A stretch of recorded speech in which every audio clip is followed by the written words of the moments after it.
Daily current അഫയേഴ്സിന്റെ പുതിയൊരു ക്ലാസ്സിലോട്ട് ഏവർക്കും സ്വാഗതം. അപ്പോൾ ഇന്നത്തെ വിഷയം എന്ന് പറയുന്നത് എക്സ്പോസാറ്റ് ആണ്. എക്സ്പോസാറ്റ് 2024 ജനുവരി 1 തന്നെ വിക്ഷേപിച്ച എക്സ്പോസാറ്റ് ISROന്റെ വിക്ഷേപണമാണ് എക്സ്പോസാറ്റ്. അപ്പോൾ 2024 ജനുവരി 1 എന്ന് പറയുന്ന സമയത്ത് തന്നെ നമ്മൾ പെട്ടെന്ന് ഓർക്കേണ്ട വേറൊരു പദ്ധതി എന്ന് പറയുന്നത് കെ-സ്മാർട്ട് ആണ്. കെ-സ്മാർട്ട് പദ്ധതി വന്നത് 2024 ജനുവരി 1 Kerala solution for managing administrative reformation and transformation, ഇതാണ് കെ-സ്മാർട്ടിന്റെ ഫുൾ ഫോം വരിക. അതുപോലെ എക്സ്പോസാറ്റ് ആവുമ്പോൾ എക്സ്റേ പൊളാരിമീറ്റർ സാറ്റലൈറ്റ് ആണ് എക്സ്പോസാറ്റിന്റെ ഫുൾ ഫോം.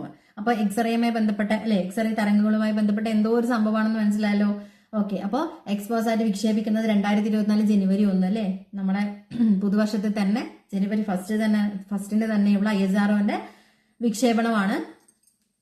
വിക്ഷേപണ വാഹനം എന്ന് പറയുന്നത് PSLV C-58. അപ്പോൾ എക്സ്പോസാറ്റിന്റെ വിക്ഷേപണ വാഹനം PSLV C-58. ISROയുടെ എത്രാമത്തെ ദൗത്യമാണ് എക്സ്പോസാറ്റ് എന്ന് ചോദിച്ചാൽ അത് 60ാമത്തെ ദൗത്യമാണ് കേട്ടോ. അപ്പോൾ ISROന്റെ 60ാമത്തെ ദൗത്യമാണ് ഈ എക്സ്പോസാറ്റ്.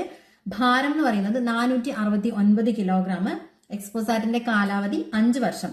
ഈ എക്സ്പോസാറ്റ് വികസിപ്പിച്ചത് Raman research institute and Bengaluru UR Rao satellite centre. ഈ സാറ്റലൈറ്റിന്റെ സ്പെല്ലിംഗ് ഒന്ന് നോട്ട് ചെയ്താൽ നല്ലതായിരിക്കും. SATELLITE satellite. ഉപകരണങ്ങൾ ചോദിച്ചാൽ പോളിക്സ് ആൻഡ് എക്സസ്പെക്ട്, പോളിക്സും എക്സസ്പെക്റ്റും. അപ്പോൾ എക്സ്പോസാറ്റ് 2024 ജനുവരി 1 വിക്ഷേപിക്കുന്നു. അതോടൊപ്പം കെ-സ്മാർട്ട് പദ്ധതിനെ മറക്കരുത്. കെ-സ്മാർട്ട് പദ്ധതി വരുന്നത് 2024 ജനുവരി 1. എക്സ്പോസാറ്റിന്റെ full form X ray polarimeter satellite ആണെങ്കിൽ K Smart Kerala solution for managing administrative reformation and transformation. എക്സ്പോസാറ്റിന്റെ വിക്ഷേപണ വാഹനം PSLV C-58. എത്രാമത് ദൗത്യമാണ് ISROന്റെ ചോദിച്ചാൽ 60ാമത്തത്. ഭാരം 469 കിലോഗ്രാം. കാലാവധി 5 വർഷം. വികസിപ്പിച്ചത് രാമൻ റിസർച്ച് ഇൻസ്റ്റിറ്റ്യൂട്ടും ബംഗളൂരു യുആർ റാവു സാറ്റലൈറ്റ് സെന്ററും ചേർന്ന്. ഉപകരണങ്ങൾ പോളിക്സ് ആൻഡ് എക്സസ്പെക്ട്. എക്സ്റേ തരംഗങ്ങളുടെ പഠനത്തിലൂടെ തമോഗർത്തങ്ങൾ ഉൾപ്പെടെ പഠിക്കാനുള്ള രാജ്യത്തിന്റെ പ്രഥമ ദൗത്യമാണ് ഈ എക്സ്പോസാറ്റ് എന്ന് പറയുന്നത്. അതായത് എക്സ്റേ തരംഗങ്ങളുടെ പഠനത്തിലൂടെ തമോഗർത്തങ്ങൾ ഉൾപ്പെടെ പഠിക്കാനുള്ള രാജ്യത്തിന്റെ പ്രഥമ ദൗത്യം. ദൗത്യത്തിലൂടെ ഭ്രമണപഥത്തിലെത്തിയ വനിതകളുടെയും വിദ്യാർത്ഥികളുടെയും മേൽനോട്ടത്തിൽ നിർമ്മിച്ച ഉപഗ്രഹം VSAT. ഓക്കെ, VSAT വനിത എന്നുള്ള അർത്ഥത്തിൽ നമുക്ക് V കൊടുക്കാലോ. അപ്പോൾ VSAT. ഇനി ഈ എക്സ്പോസാറ്റിന്റെ മിഷൻ ഡയറക്ടർ M ജയകുമാർ. അപ്പോൾ എക്സ്പോസാറ്റിന്റെ മിഷൻ ഡയറക്ടർ എന്ന് പറയുന്നത് M ജയകുമാർ ആണ്. അതുപോലെ ദൗത്യത്തില് ഭ്രമണപഥത്തിലെത്തിയ വനിതകളുടെയും വിദ്യാർത്ഥികളുടെയും മേൽനോട്ടത്തിൽ നിർമ്മിച്ച ഉപഗ്രഹമാണ് VSAT. എക്സ്റേ തരംഗങ്ങളുടെ പഠനത്തിലൂടെ തമോഗർത്തങ്ങൾ ഉൾപ്പെടെ പഠിക്കാനുള്ള രാജ്യത്തിന്റെ പ്രഥമ ദൗത്യം, അതായത് പ്രഥമ ദൗത്യമാണ് ഈ എക്സ്പോസാറ്റ്.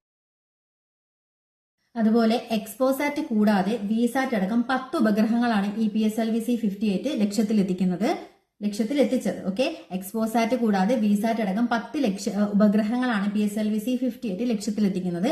അമേരിക്കയ്ക്ക് ശേഷം എക്സ്പോസാറ്റ് വിക്ഷേപിക്കുന്ന 2ാമത്തെ രാജ്യമെന്ന നേട്ടമാണ് ഇന്ത്യ കൈവരിച്ചിരിക്കുന്നത്. അപ്പോൾ അമേരിക്കയ്ക്ക് ശേഷം എക്സ്പോസാറ്റ് വിക്ഷേപിക്കുന്ന 2ാമത് രാജ്യമാണ് ഇന്ത്യ. ബഹിരാകാശത്തെ 40ഓളം ഊർജ്ജ സ്രോതസ്സുകളുടെ പഠനം ലക്ഷ്യമാക്കി ISRO വിക്ഷേപിച്ച ഉപഗ്രഹം കൂടിയാണ് ഈ എക്സ്പോസാറ്റ്. അപ്പോൾ ബഹിരാകാശത്തെ 40ഓളം ഊർജ്ജ സ്രോതസ്സുകളുടെ പഠനം ലക്ഷ്യമാക്കി ISROയുടെ വിക്ഷേപണമാണ്. അതിന്റെ ലക്ഷ്യങ്ങൾ: എക്സ്റേ തരംഗങ്ങളുടെ പഠനത്തിലൂടെ തമോഗർത്തങ്ങളെ കുറിച്ച് കൂടുതൽ വിവരങ്ങൾ കണ്ടെത്തുക. ബഹിരാകാശത്തെ എക്സ്റേ കിരണങ്ങളുടെ ധ്രുവീകരണത്തെ പറ്റിയുള്ള പഠനം. അപ്പോൾ ലക്ഷ്യങ്ങൾ എന്തൊക്കെയാ?